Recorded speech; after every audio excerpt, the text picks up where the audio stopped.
Peace and blessings, family. Um, thankful to be here with you again. Um, Probably wondering what I got rattling around down here in my hand, but I don't know if you can see it very well. But I was sitting here reading some of these, some of these things, and Allah put it on my heart to do a live, and here we go, man. So peace to you all. This is your brother Yahya, and family. Tonight, this evening, um, we're gonna walk through some heavy information. Something, family, that still matters right now in 2025. Um, I've been reading, man. I've been reading an older edition of The Final Call. And for those of you who don't know what a final call is, I will leave you the link in the comment section. Um, this particular final call is dated July 5th, 2022. And in it, family, there are some articles that raise serious questions, family, about health, about medicine, about policy, and the systems that claim to protect us. Uh, and before we dive, before we go further, let me be clear: I'm not here to give you medical advice. That is not my apparenda. That's not my lane. What I am sharing this evening is perspective. Perspective. Okay? And we need to change perspective. Uh my perspective as a reader and as a studier and as someone who studies, uh, and I think perspective is powerful. Don't get me wrong. My perspective as a reader, I think is something written down, and it doesn't match up with what I see going on in the everyday world. That gap opens up a conversation we need to talk about. And this conversation is not about, saying this is the truth, that this is the lie. It's about saying, here are the claims, here are the patterns. Amen. And here's the history. And here is the solution. We can build as a people. Um, first and foremost, what I want to talk about that jumps out in this issue, excuse me, that jumps out, family, to me in this issue is a report on unexplained deaths. Unexplained deaths. And, you know, you talk about, you talk about the current economy, and you talk about, excuse me, family, you talk about uh, all the things going on in the world, and then here we are with some more claims about unexpected deaths among working people, working age people, everyday people, 18 to 64 years old. Now you think about that for a second. The piece in the final call says in 2021 and in the 22, uh, insurance industry data showed a sharp rise in unexpected deaths. And among those were working age people. And like I said, that ranges from 18 to 64. You're able to retire at 64, I think, or 65 in some states. Now, you know, insurance companies are activists. They aren't bloggers. They deal in numbers, okay? Money and risks that they take. That's what they deal with, okay? If their data shows, an unusual rise in deaths, then it's something worth our attention, something we might need to look into. Now, the article connects those statistics to a larger or really larger debates in general. And these debates uh, happening at the time of vaccines. These vaccines and medicines and government policy, you know,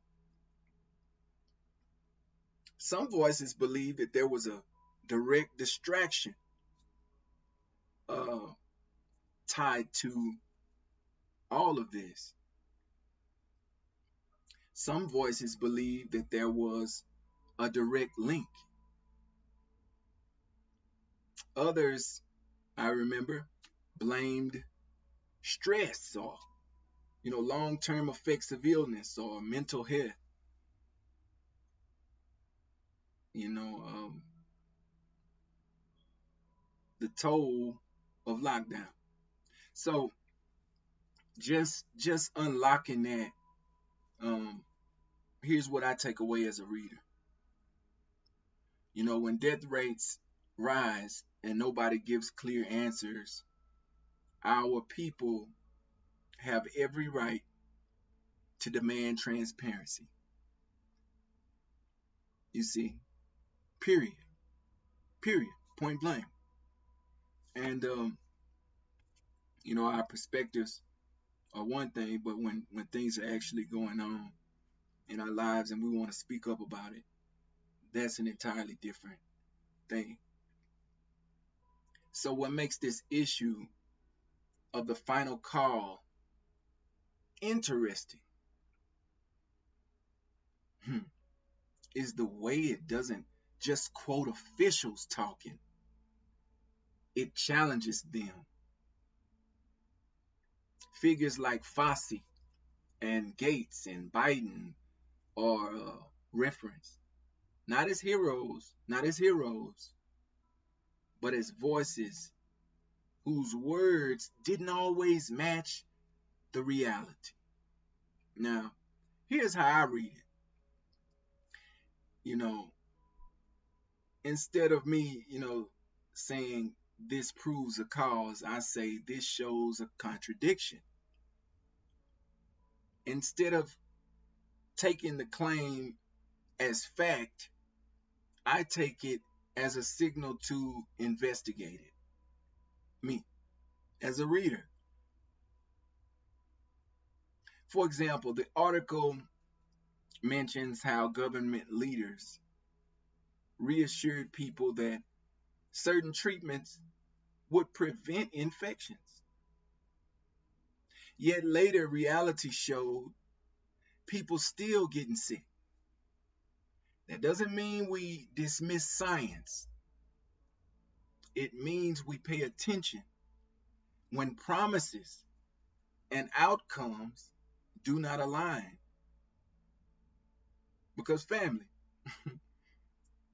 whether it's health, politics, economics, when the story and the results don't match, that's a system failing its people. And we're tired of being failed by those who control the things that we are not allowed to control. Now let's talk about the root of distrust. Some folk act like black people just woke up one day and decided to mistrust medicine, mistrust doctors, mistrust hospitals. No, that is not the truth. The mistrust that we have or may have is earned, my friend. We remember Tuskegee, where men were denied treatment just so the government could study them. We remember that. That was our people. We remember forced sterilization of black women and poor women carried out without our consent. We remember. We remember hospitals in our neighborhoods that were underfunded, understaffed, and sometimes flat out just refused to care about us. We remember. We do remember. So when a new health crisis comes our way and the system says, just trust us, we hear that with the echo of history in our ears. Do you understand? And that's not paranoia. That's wisdom passed down. That is why an article, family, like the one in the final call, and this is straight up, it has absolute power. I am grateful to have picked up this final call. And I picked it up from one of the brothers in Denver. Shout out to you, brother Herman Style Muhammad. Brother Herman Muhammad. Supreme Style Muhammad. Thank you, brother. It doesn't just tell us what we think. It reminds us to think for ourselves. And that's why the brother gave it to me. Because he knew that when I picked up this newspaper, it was going to inspire me to think for myself. Thank you, brother. And, to weigh history, family, the things that we've already experienced and been through as a people against the present, what's going on now. And to demand answers that go deeper than sound bites and little clips and things that media has kind of put out there. We want a little bit more for ourselves.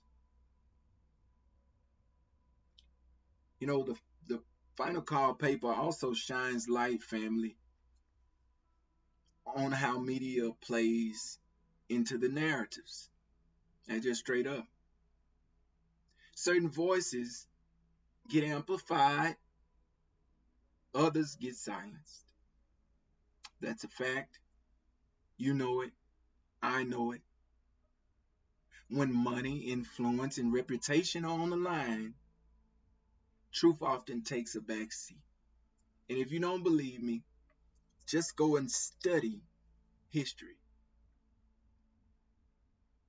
We see the same thing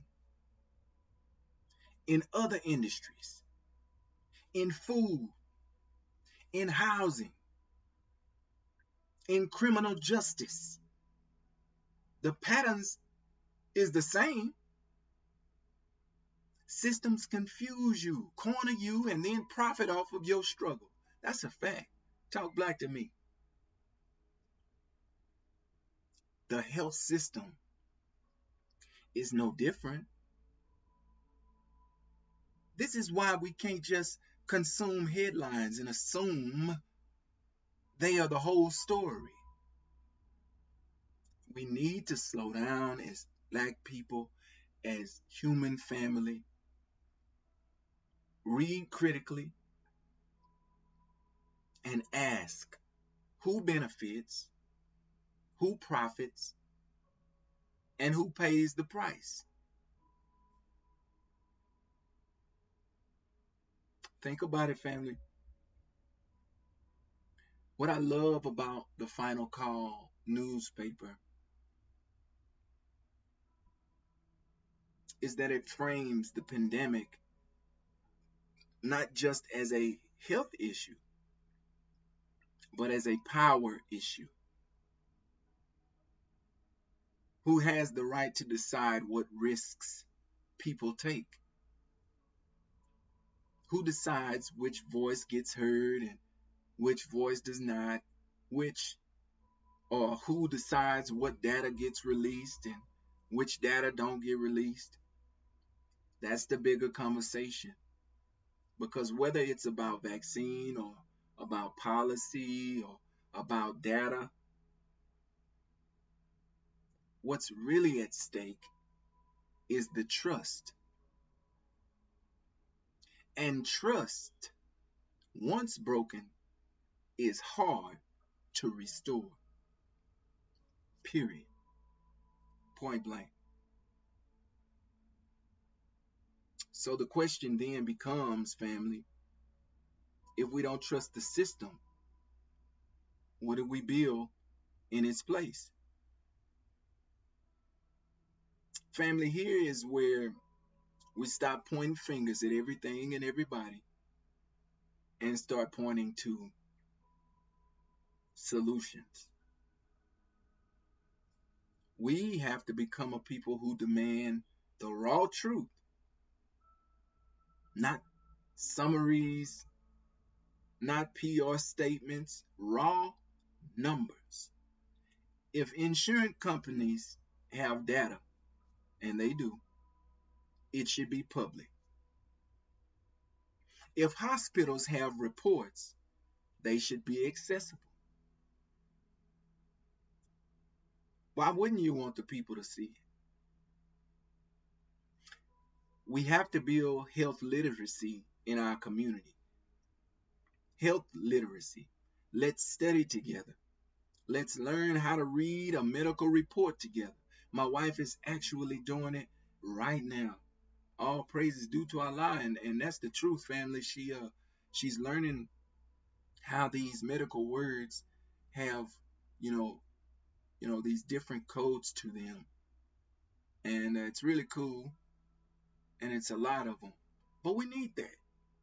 We need to learn how to read these medical reports that uh, the scientists have created, and we need to study them. We need to learn how to question respectfully but firmly. Knowledge is power when you know how to use it. We got to take ownership of health, family, and we have to start growing food. I just made a post on Facebook today that I also will be farming chickens, and I'll be having a greenhouse. I wish I had my board. I'd do my hand claps, but yeah. So you're looking at a young farmer, um, and we also have to do a lot more exercising And we need to be more accessible to each other so we can share resources with each other. We need to create health check uh, systems where we all check in, and our families, our neighborhoods. A healthy lifestyle is important.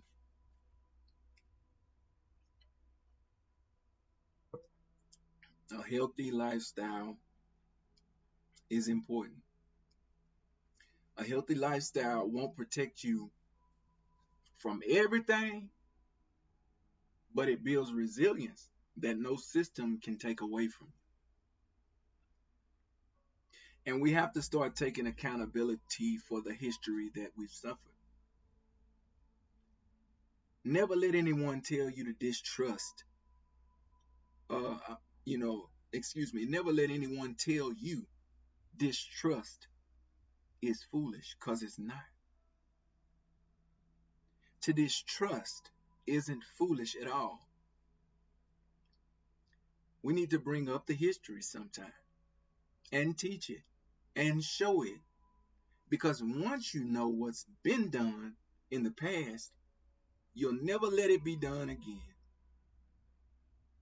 And as I read, family, this issue of the Final Call newspaper dated July 5th, 2022, as I read this issue, I felt two things.